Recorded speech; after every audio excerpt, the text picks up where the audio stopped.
Well, Jody, a long overdue catch-up. We're now 14 games into our league season. What is your assessment of our campaign so far? Yeah, it's been a while. I know you sort of say long overdue. Unfortunately for me personally, I had a couple of issues after the first game of the season within my family that were unavoidable, and I think we'd all agree that you have to put your family first in these situations. And had to travel out of the country and had to sort a few things, and there was no other time when it could be done. But didn't miss a minute of any of our games, as you know, in comms with everyone all the time. So still very much felt the sort of the fallout and the emotion of the lesser start than we had hoped for.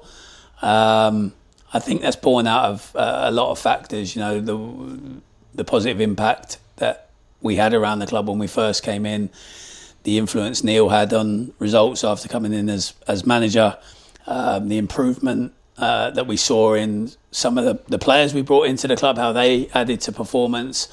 And we keep saying it, and we can say it again. I think in the 24, 25 games from when we sort of started at the end of December, we were in the top 5 in the division. So I guess we were victims of building that expectation. But you and I both know, even within that last year, there was 11 or 12 draws, and the margins were fine. And perhaps on paper we looked better than what we actually were. And you have to keep it into perspective that in the last couple of seasons we've been battling relegation, and to think we're going to suddenly be winning promotion immediately after a takeover was maybe, I don't mean naive from supporters, I mean even from within. We all know we had big expectations, and maybe we just needed to take a step back and slow down a little bit. But there's lots and lots of positive work around the football club that people don't see.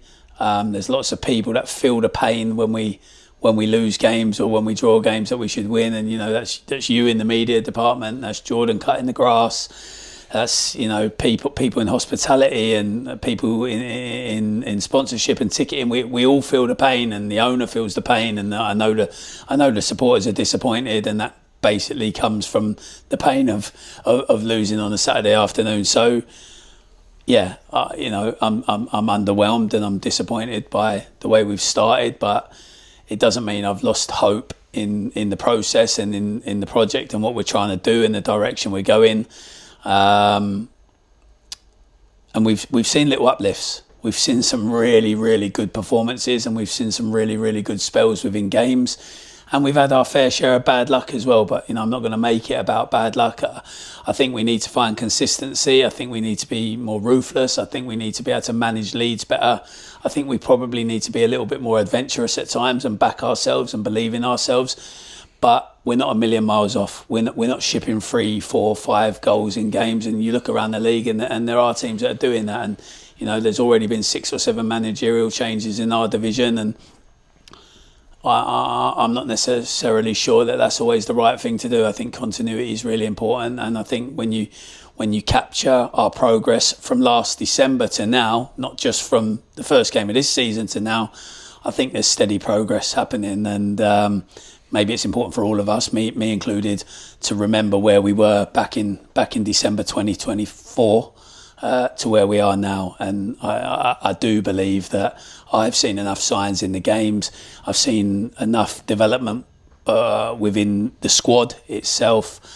The atmosphere in training, the work ethic in the gym, to believe that we're still moving in the right direction, and it's only a matter of time before a good, consistent run of results come.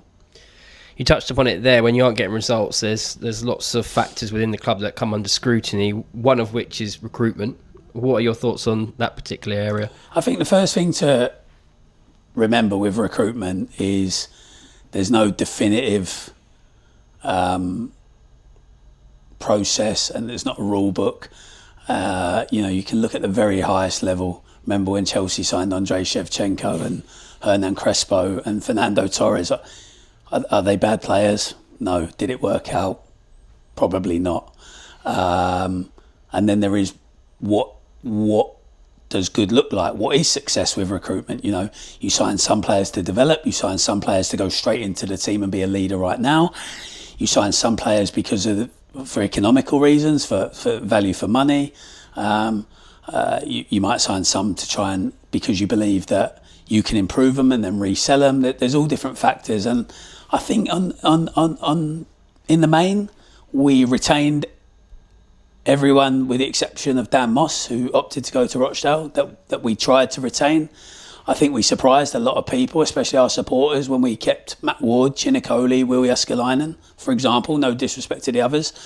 And then, of course, we've targeted, some of the big names in this division. We targeted some people now. If you look at the top goal scorer charts in the division, some of them we spoke to, the current ones. But it's tough to get those over the line. Do people want to relocate to Woking? Can we meet their financial demands? Do they believe that we're going to turn a team around that's been fighting relegation for the last 2 or 3 years into a team that's going to be fighting for promotion?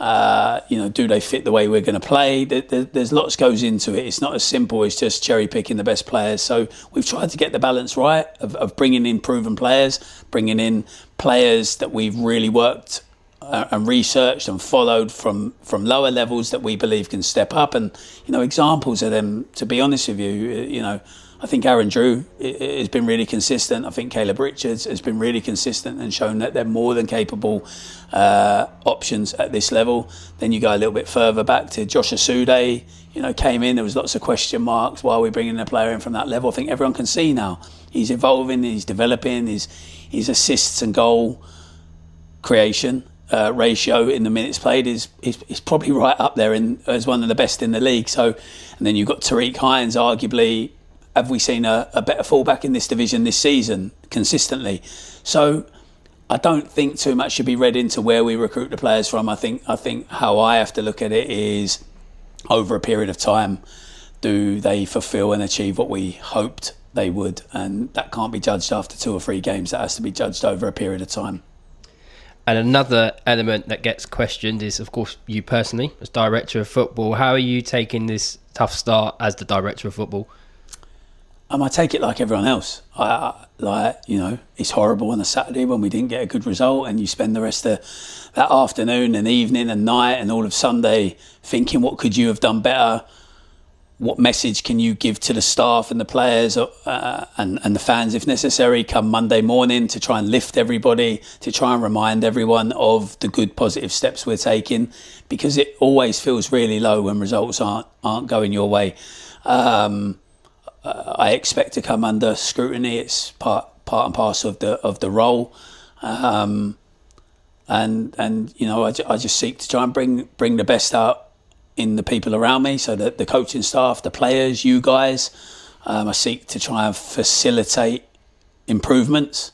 And you look around, we are improving the football department undoubtedly in terms of the infrastructure, and I try and support the people that need my support. But ultimately, as people say, when the players cross over the white line, there's not a lot the manager can do.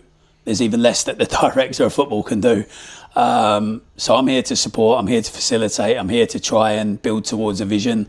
And I have to try and not let results affect that too much, or criticism affect that too much. But believe me, like everybody else, like everyone connected with this football club, I expect and hope and believe that we're going to be doing a lot better. So it hurts when we fall below that.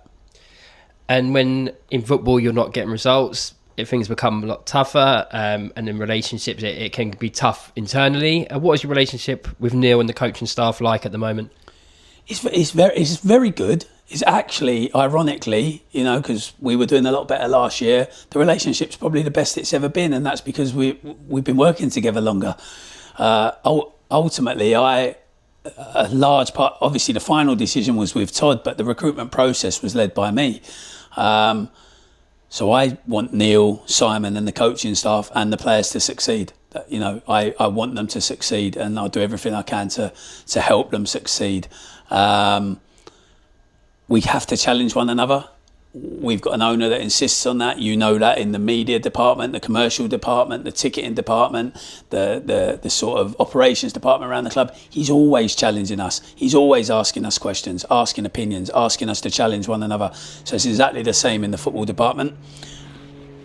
You wouldn't want a manager, an assistant manager, an S&C coach, a goalkeeping coach, an analyst, and a director of football that all say there's only one way to do things. So of course I challenge some of Neil's decisions, and he challenges some of mine. And we hope that by collaborating like that and pushing each other, that we get the best outcome. And I think in a lot of senses we do, but obviously right now. We know we could be doing better on the field. And looking ahead, the FA Cup returns this weekend. We asked the players their favourite things about the FA Cup. What does the FA Cup mean to you? It's amazing, and I don't just say that as a cliche. It can make careers. It really can at all levels, but certainly when you're lower down the pyramid, you can capture the hearts and the imaginations of your community, and if you go a bit further, of the whole nation. It gives people a platform, it gives people an exposure, and I've seen it make careers. I've had some of my best days in football for sure in the FA Cup, and you leave a legacy, as this club knows. The players that played when they beat West Brom all those years ago, the players that then beat Swindon and faced Watford, they're held in high regard around this football club, and rightly so. And it's the same for all of us. You leave memories, you leave a legacy in the FA Cup. It's a great opportunity, and it's exciting for the fans, of course.